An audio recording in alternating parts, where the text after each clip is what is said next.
السلام علیکم ورحمۃ اللہ وبرکاتہ۔ نحمدہ ونصلی علی رسولہ الکریم، اما بعد فاعوذ باللہ من الشیطان الرجیم، بسم اللہ الرحمن الرحیم۔ وتوبوا الی اللہ جمیعا، صدق اللہ مولانا العظیم وصدق رسولہ النبی الامین الکریم الرؤوف الرحیم، صلی اللہ علی النبی المی وآلہ صلی اللہ علیہ وسلم، صلاۃ و سلام علیک یا رسول اللہ، یا نبی اللہ، یا حبیب اللہ۔ وہ چیزیں جن کی طرف حدیث پاک رہنمائی کرتی ہے۔ نمبر 1، توبہ کی اہمیت اور فضیلت۔ اللہ تعالیٰ کی بے پایہ رحمت، نیک لوگوں کی صحبت کی برکت و اہمیت، برے لوگوں کی صحبت کی نحوست، جاہل سے مشورہ طلب کرنے میں نقصان، صاحب علم سے مسئلہ طلب کرنا باعث کامیابی، علم کی عبادت پر فوقیت۔ تو یہ چیزیں ہیں جو حدیث پاک رہنمائی کرتی ہے۔ حضرت ابو سعید خدری رضی اللہ تعالیٰ عنہ سے روایت ہے کہ شفیع محشر صلی اللہ تعالیٰ علیہ وسلم نے ارشاد فرمایا، تم میں سے پہلے لوگوں میں ایک آدمی تھا جس نے 99 قتل کیے، پھر اسے توبہ کا خیال آیا، چنانچہ اس نے روئے زمین پر موجود سب سے زیادہ علم رکھنے والے کے بارے میں جستجو کی۔ کسی نے اسے ایک عابد کے پاس بھیج دیا۔ وہ اس عابد کے پاس پہنچا اور پوچھا کہ کیا میری توبہ ہو سکتی ہے؟ اس نے کہا نہیں۔ اس آدمی نے اسے بھی قتل کر دیا۔ اس طرح 100 پورے کر لیے۔ پھر اس نے دوبارہ سب سے زیادہ صاحب علم کی جستجو کی تو اسے ایک عالم کا پتہ بتایا گیا۔ اس نے عالم کو تلاش کر کے دریافت کیا کہ میں نے 100 قتل کیے ہیں، کیا میری توبہ کی کوئی صورت ہے؟ اس نے کہا ہاں، تیرے اور توبہ کے درمیان کوئی حائل ہو سکتا ہے، لیکن اس کے فلاں علاقے میں چلا جا، وہاں کچھ لوگ اللہ تعالیٰ کی عبادت کر رہے ہیں، تو بھی ان کے ساتھ مل کر اللہ عز و جل کی عبادت کر اور اپنے علاقے کی طرف مت آنا، یہ بروں کا علاقہ ہے، چنانچہ اگر یہیں رہا تو پھر گناہوں میں مشغول ہو جائے گا۔ یہ سن کر وہ توبہ کے ارادے سے علاقے کی طرف چلا۔ ابھی نصف راستہ ہی چلا تھا کہ ملک الموت حضرت عزرائیل علیہ السلام تشریف لے آئے اور اس کی روح کو قبض کر لیا۔ اب مشیت الہی کے تحت رحمت اور عذاب کے فرشتوں کے درمیان جھگڑا ہو گیا۔ رحمت کے فرشتوں کا کہنا تھا کہ یہ شخص توبہ کے ارادے سے اس طرف آیا تھا، لہذا اسے ہم لے کر جائیں گے، جبکہ عذاب کے فرشتوں کا کہنا تھا کہ اس نے کبھی نیکی کا کام نہیں کیا، لہذا یہ ہمارے ساتھ جائے گا۔ ابھی یہ جھگڑا جاری تھا کہ اللہ عز و جل کے حکم سے ایک فرشتہ انسانی شکل میں آیا۔ انہوں نے اسے اپنے درمیان فیصلہ کرنے کے لیے کہا۔ اس فرشتے نے کہا کہ تم دونوں طرف کا فیصلہ ناپو، یہ جس علاقے سے قریب ہوگا اس طرف کے فرشتے اسے اپنے ساتھ لے جائیں گے۔ جب دونوں طرف کا فاصلہ ناپا گیا، یہ جس علاقے سے قریب ہوگا اس طرف کے فرشتے لے جائیں گے، تو وہ اس علاقے سے زیادہ قریب تھا کہ جس کا اس نے ارادہ کیا تھا، اور ایک روایت میں ہے کہ وہ نیک لوگوں سے ایک بالشت قریب تھا، لہٰذا اسے انہی میں سے کر دیا گیا۔ یعنی جو توبہ کے ارادے سے گھر سے نکلتا ہے، کسی اللہ والوں کی جانب یا اپنے رب کی بارگاہ میں اپنے سر کو جھکا کر کے توبہ کرتا ہے، اور وہ ابھی ارادے سے نکلا ہی تھا کہ اسے موت آ گئی، تو اللہ رب العزت کی رحمت کہ وہ اپنے بندے کو بخش دیتا ہے۔ تو وتوبوا الی اللہ جمیعا، اللہ پاک نے ارشاد فرمایا، اور اللہ تعالیٰ کی طرف مکمل توبہ کرو۔ اس حدیث پاک میں رحمت عالم صلی اللہ تعالیٰ علیہ وسلم نے گزشتہ زمانے میں ہونے والے ایک ایمان افروز واقعے کے ذریعے قیامت تک آنے والے مسلمانوں کو حصول ہدایت و رہنمائی کی خاطر توبہ کی فضیلت، اللہ عز و جل کی رحمت، نیک لوگوں کی مجلس اختیار کرنے کی اچھائی، بروں کی صحبت کی برائی، جاہل سے طلب مشورے کے نقصان، صاحب علم سے مسئلے کا حل کرنے کی برکت، اور علم کی عبادت پر فوقیت کی جانب متوجہ فرمایا۔ مقصد سرکار دو عالم صلی اللہ تعالیٰ علیہ وسلم کو سمجھتے ہوئے ہر مسلمان کو چاہیے کہ اس حدیث پاک سے ہدایت حاصل کرنے کے لیے مذکورہ جو باتیں ذکر کی گئیں ان پر خصوصی توجہ کو اپنے لیے بہت بڑی سعادت تصور کرے۔ آئیے ہم بھی اس سعادت کے حصول کے لیے بابرکت کوشش کی ابتدا کرتے ہیں۔ پہلی چیز جس کی جانب حدیث پاک مذکور سے معلوم، جو حدیث پاک ذکر کی گئی، اس سے رہنمائی حاصل کی جا سکتی ہے، توبہ کی اہمیت و فضیلت ہے۔ بتقاضۂ بشریت کسی عام انسان کے لیے مکمل طور پر گناہوں سے محفوظ رہنا بے حد مشکل کام ہے۔ بسا اوقات نہ چاہتے ہوئے بھی بے شمار گناہ سرزد ہو جاتے ہیں۔ اگر ان گناہوں کے نامہ اعمال سے محو ہونے کا کوئی ذریعہ نہ ہوتا تو غالباً گناہ گاروں کے لیے ہلاکت و بربادی لازم ہو جاتی، لیکن اللہ تعالیٰ کی رحمت کے قربان جائیے کہ اگر بندہ صدق دل سے اس کی بارگاہ میں رجوع کر لے تو وہ نہ صرف اس کی خطاؤں سے درگزر فرما دیتا ہے بلکہ ہمیشہ کے لیے اپنی رضا کا تحفہ بھی عطا فرما دیتا ہے، جیسا کہ اس کا فرمان ہے الا من تاب وآمن وعمل صالحا فاولئک يدخلون الجنة ولا یظلمون شیئا، مگر جو تائب ہوئے اور اچھے کام کیے تو یہ لوگ جنت میں جائیں گے اور انہیں کچھ نقصان نہ دیا جائے گا۔ یعنی جو لوگ اللہ رب العزت کی بارگاہ میں حاضر ہوئے، اپنے گناہوں سے توبہ کیا، تو اللہ رب العزت ان پر کوئی بھی عذاب نہیں پہنچائے گا اور انہیں جنت عطا فرمائے گا۔ اور رحمت عالم صلی اللہ تعالیٰ علیہ وسلم کا فرمان عالی شان ہے کہ جب بندہ توبہ کرتا ہے تو اللہ تعالیٰ اس کی توبہ قبول فرماتا ہے، اور محافظ فرشتوں نے اس کے جو برے عمل لکھے ہوتے ہیں وہ انہیں بھلا دیتا ہے، اس کے اعضاء نے جو گناہ کیے ہوتے ہیں وہ انہیں بھی بھلا دیتا ہے۔ زمین کے جس مقام پر اور آسمان کے نیچے جہاں وہ گناہ کرتا ہے وہ بھی اسے بھلا دیتا ہے، تاکہ وہ قیامت کے روز اس طرح آئے کہ مخلوق میں سے کوئی اس کے خلاف گواہ نہ ہو۔ پھر یہ بھی اللہ عز و جل کی بے حد کرم نوازی ہے کہ اس نے توبہ کے لیے وقت کے اعتبار سے کوئی حد مقرر نہیں فرمائی، بلکہ پوری زندگی اور تا قیامت اس کا دروازہ کھلا رکھا ہے، جیسا کہ شفیع محشر صلی اللہ تعالیٰ علیہ وسلم فرماتے ہیں جو شخص مغرب کی جانب سے سورج طلوع ہونے سے پہلے پہلے توبہ کر لے تو اللہ تعالیٰ اس کی توبہ قبول فرمائے گا۔ مسلم شریف۔ مزید ارشاد فرمایا، ترمذی شریف کی حدیث پاک ہے، جب تک بندے پر حالت نزاعت نہ طاری ہو جائے اللہ تعالیٰ اس کی توبہ قبول فرماتا ہے۔ ترمذی شریف۔ یعنی اللہ رب العزت اس وقت تک اس کی توبہ قبول فرماتا ہے جب تک کہ اس پر نزاع کی حالت طاری نہ ہو جائے۔ پھر اللہ تعالیٰ کا مزید احسان ہے کہ بندے کے بار بار توبہ توڑ دینے کی صورت میں بھی ناراض ہو کر عذاب و لعنت کو لازم نہیں فرماتا، بلکہ انسان جب کبھی دوبارہ اس کی جانب رجوع کرے وہ اسی رحمت و کشادگی کے ساتھ خوش ہو کر کرم نوازی کی بارش برسا دیتا ہے، جیسا کہ پیارے آقا صلی اللہ تعالیٰ علیہ وسلم کا فرمان عالی شان ہے کہ جب کوئی بندہ گناہ کر لیتا ہے اور پھر کہتا ہے اے مولا،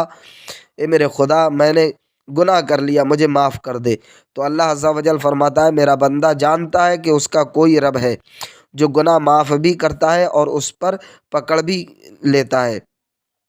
اے فرشتوں، گواہ ہو جاؤ کہ میں نے اپنے بندے کو بخش دیا۔ پھر جتنا رب عز و جل چاہتا ہے بندہ ٹھہرا رہتا ہے، اس کے بعد پھر کوئی گناہ کر لیتا ہے، پھر عرض کرتا ہے یا الہی میں نے پھر گناہ کر لیا، بخش دے، تو رب کریم فرماتا ہے کہ میرا یہ بندہ جانتا ہے کہ اس کا کوئی رب عز و جل ہے جو گناہ پر پکڑ بھی لیتا ہے اور گناہ معاف بھی کر دیتا ہے۔ اے فرشتوں گواہ رہنا کہ میں نے اپنے بندے کو بخش دیا ہے۔ پھر جتنا رب عز و جل چاہے وہ بندہ ٹھہرا رہتا ہے،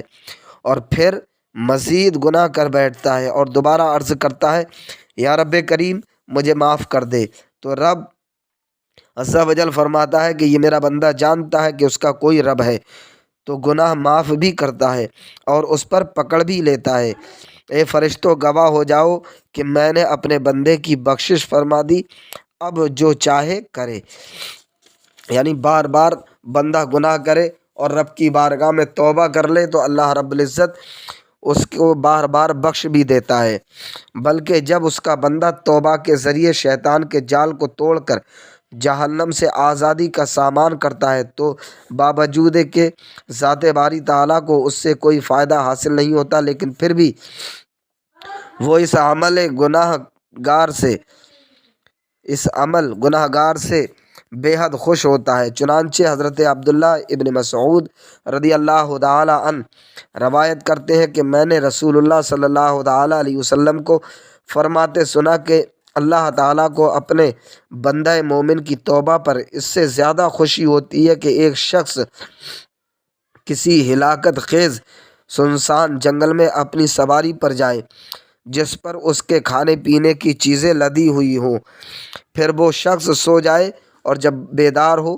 تو اس کی سواری کہیں جا چکی ہو، وہ اس سواری کو تلاش کرتا رہے یہاں تک کہ اس کو سخت پیاس آ لے